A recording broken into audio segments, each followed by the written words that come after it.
सभी मित्रों को मेरा नमस्कार। दोस्तों, आज मैं आप लोगों को दशमांश कुंडली यानी D10 चार्ट के बारे में कुछ रोचक चीज़ें बताऊंगा। कह सकते हैं कि दशमांश का रहस्य जानेंगे हम। दशमांश को कैसे प्रेडिक्ट किया जाता है, D10 चार्ट क्या है।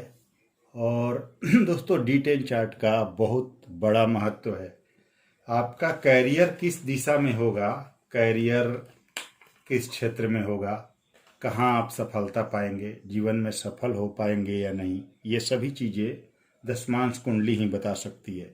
लग्न कुंडली से भी प्रेडिक्शन हो सकता है कैरियर का, और होता है, लेकिन जब तक आप दशमांश कुंडली को सही ढंग से नहीं देखेंगे तब तक आप किसी भी व्यक्ति के कैरियर का सही ढंग से निर्धारण नहीं कर सकते, किसी भी व्यक्ति के कैरियर को सही ढंग से नहीं बता सकते, और प्रेडिक्शन उस स्तर पर जाकर फेल हो जाता है जब बिना दशमांश कुंडली देखे किसी के कैरियर के बारे में बता दिया जाए। तो दोस्तों, दशमांश आपके कैरियर को बताता है किस क्षेत्र में सफलता मिलेगी। जॉब में सफल होंगे तो कितना सफल होंगे, व्यापार में सफलता मिलेगी या नहीं, आपको किस दिशा में सफलता मिलेगी, किस ग्रह से सफलता मिलेगी, यह सभी कुछ दशमांश कुंडली बताता है। कौन से व्यापार में सफलता मिलेगी, कौन सी नौकरी में जल्दी सफल होंगे, यह सभी कुछ आपका दशमांश कुंडली बताता है। तो बिना दशमांश कुंडली देखे, बिना दशमांश कुंडली का परीक्षण किए, एनालिसिस किए, सही कैरियर का चुनाव नहीं हो सकता। व्यक्ति कितना सफल होगा, कैरियर कैसा होगा, कैरियर में सफलता पाएगा या संघर्ष करेगा, सभी कुछ दशमांश कुंडली ही बताता है। तो एक छोटा सा वीडियो है, चलिए शुरू करते हैं। अगर आप लोगों को और भी इसमें डीपली जानना होगा तो आप लोग मैसेज कीजिएगा। दशमांश कुंडली के बारे में एक सीरीज बनाएंगे हम, और बहुत विस्तृत तरीके से उस पर हम चर्चा करेंगे। दशमांश कुंडली को कैसे क्या देखा जाता है, कैसे बनाया जाता है दशमांश, उसका एनालिसिस कैसे किया जाता है। तो चलिए समय बर्बाद न करते हुए शुरू करते हैं। दोस्तों, नियम जान लीजिए। हम दशमांश का नियम जानते हैं। दशमांश कैसे देखा जाता है मित्रों? दशमांश देखने का नियम यह है कि लग्न कुंडली के दशमेश को दशमांश में देखा जाता है। लग्न कुंडली का जो दशम भाव का स्वामी है उसे दशमांश में देखें कि वह किस स्थिति में दशमांश कुंडली में है। नीच का तो नहीं है, त्रिक भाव में तो नहीं है। तो लग्न कुंडली के दशमेश को पहले दशमांश में देखना है। इसके बाद दशमांश कुंडली के कारक शनि होते हैं, तो शनि को भी आपको देखना है कि कहीं नीच के ना हो या त्रिक भाव वगैरह में ना हो। शनि की स्थिति भी देख लें। दशमांश के लग्न को देखना है, यानी कि दशमांश का जो लग्न है उसमें कौन सा ग्रह बैठा है उसको भी देख लें। दशमांश के लग्नेश को देख लें कि दशमांश का लग्नेश कहाँ बैठा है, अच्छी स्थिति में है या नहीं। फिर दशमांश के दशम भाव के स्वामी को देखें। जैसे कि इस कुंडली में गुरु होंगे दशम भाव के स्वामी दशमांश के, तो दशम भाव के स्वामी को देखें दशमांश कुंडली के, और दशम भाव को भी देखना है कि दशम भाव में कौन सा ग्रह बैठा है, उसकी क्या स्थिति है। इसके बाद दशमांश के दशमेश जो हैं, जैसे इस कुंडली में गुरु हैं, तो दशमांश के दशमेश को लग्न कुंडली में भी देख लेना है कि लग्न कुंडली में उनकी क्या स्थिति है। ये सारी स्थितियां आपको दशमांश में देखना है। अब चलिए कुछ रहस्य इसके बारे में जानते हैं जो कि बहुत ही इंपॉर्टेंट है, और यह अनलॉक करेगा दशमांश के रहस्य को। दोस्तों, दशमांश के सबसे स्ट्रॉन्ग ग्रह को देखें और उससे कैरियर का चुनाव करें।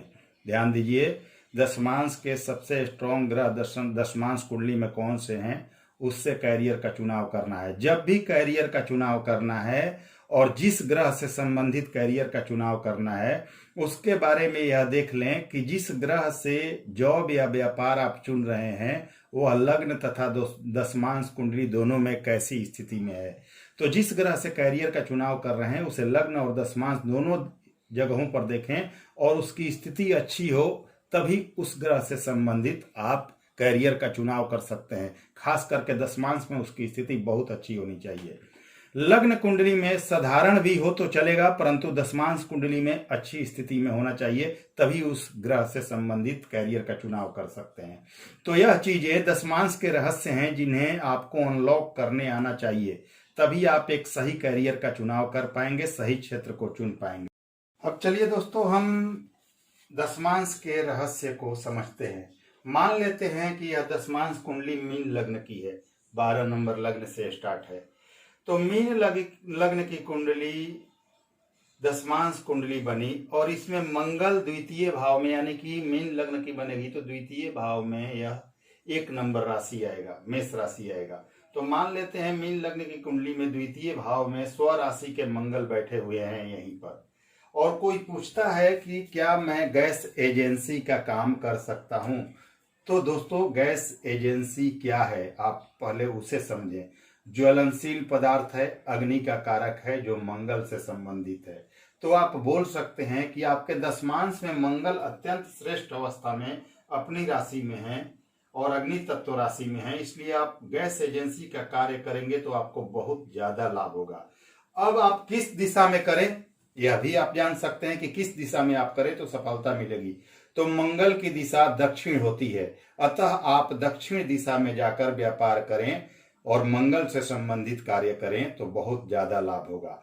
अब अगर मंगल लग्न कुंडली में पूर्व दिशा बता रहे हैं, ध्यान दीजिएगा, दशमांश को अब छोड़ दीजिए, आपकी कुंडली में मंगल देव अगर लग्न कुंडली के अनुसार पूर्व दिशा बता रहे हैं, यानी मान लेते हैं कि सूर्य के राशि में मंगल बैठे हुए हैं और सूर्य की दिशा आपकी पूर्व दिशा होती है, यानी सूर्य की राशि पूर्व दिशा होती है, तो लग्न कुंडली में मंगल अगर पूर्व दिशा बता रहे हैं और दशमांश में दक्षिण दिशा बता रहे हों तो आपको पूर्व दक्षिण में कार्य करना चाहिए, दोनों को मिक्स करके पूर्व दक्षिण में जाना चाहिए, तब आपको ज्यादा सफलता मिलेगी। अब कोई पूछ रहा है कि मैं किस क्षेत्र में काम करूं, मान लीजिए अब इसे भूल जाते हैं, अब कोई पूछ रहा है, अब ये नहीं पूछ रहा है कि मैं ये काम करूं या ना करूं, अब ये कोई इस तरह से पूछ रहा है कि मैं किस क्षेत्र में काम करूं तो मुझे ज्यादा सफलता मिलेगी, अपने कैरियर के बारे में जानना चाहता है। तो मंगल देव स्व राशि के अपने अग्नि तत्व मेष राशि में हैं और आप कह सकते हैं कि अग्नि तत्व में हैं तो ज्वलनशील चीजों से संबंधित कार्य करेंगे तो आपको ज्यादा लाभ होगा। अब इसको भूल जाइए, मान लीजिए दशमांश कुंडली में यही मीन लग्न की कुंडली बनी दशमांश और मंगल देव 10 नंबर राशि यानी मकर राशि में इसी दशमांश में उच्च के हैं, उच्च के होकर बैठे हुए हैं, तब आप कैसे चुनाव करेंगे। तो ध्यान दीजिए, मंगल अपने उच्च के राशि में हैं तो मंगल ऊर्जा को दर्शाते हैं, गर्म चीजों को दर्शाते हैं, ज्वलनशीलता को दिखाते हैं। तो कौन सा कैरियर आप चुनेंगे, आप कैसे बताएंगे कि आपको कौन सा कैरियर चुनना है। तो दोस्तों मकर राशि में उच्च के हैं तो मकर राशि पृथ्वी तत्व राशि है और मंगल देव भूमि के भी कारक हैं, अतः धरती से संबंधित कार्य, भूमि का कार्य, बिल्डिंग कंस्ट्रक्शन का आदि का कार्य जातक करे तो बहुत ज्यादा लाभ होगा। शनि की राशि में मंगल उच्च के हैं, अतः Shani petroleum, building construction, engineering आदि चीजों से संबंधित कार्य को भी दर्शाते हैं। अतः ऐसा काम जो दोनों को मिलाकर बन रहा हो, यानी पेट्रोलियम का, सर्जरी आइटम आदि का से संबंधित कार्य किया जाए तो यहाँ पर बहुत ज्यादा लाभ होगा। मंगल जो ज्वलनशीलता को दर्शाते हैं और शनि का कार्य, जैसे भूमि के कारक मंगल हो गए तो शनि भी बिल्डिंग कंस्ट्रक्शन वगैरह के कारक हो गए, तो इस तरह से संबंधित काम अगर किया जाए तो बहुत ज्यादा लाभ होगा। ध्यान दीजिएगा, तो ऐसे पृथ्वी तत्व राशि में मकर राशि में मंगल का होना, तो भूमि से जुड़कर काम कर ले तो बहुत ज्यादा लाभ होगा। तो ऐसा काम करे कोई, जैसे पेट्रोलियम हो गया, सर्जरी आइटम आदि का कार्य होगा, माइंस वगैरह का काम हो गया तो बहुत ज्यादा लाभ होगा। तो इस तरह से D10 का एनालिसिस करना चाहिए कि आपको किस दिशा में जाकर सफलता मिलेगी और किस क्षेत्र में सफलता मिलेगी, दशमांश कुंडली के किस राशि में आपके कैरियर का जो ग्रह है वो बैठा है, तो उसे आप कैसे उस राशि के और उस ग्रह के अनुसार मिलाकर आप कैरियर का और दिशा का चुनाव करके श्रेष्ठ सफलता पा सकते हैं। अगर आपको वीडियो पसंद आए तो लाइक शेयर सब्सक्राइब जरूर करें। अगले वीडियो में फिर से मिलते हैं। अगर आप लोग चाहेंगे तो इस पर एक विस्तृत सीरीज बनाया जाएगा जो आप लोगों के बहुत काम का होगा। चलिए नमस्कार, धन्यवाद।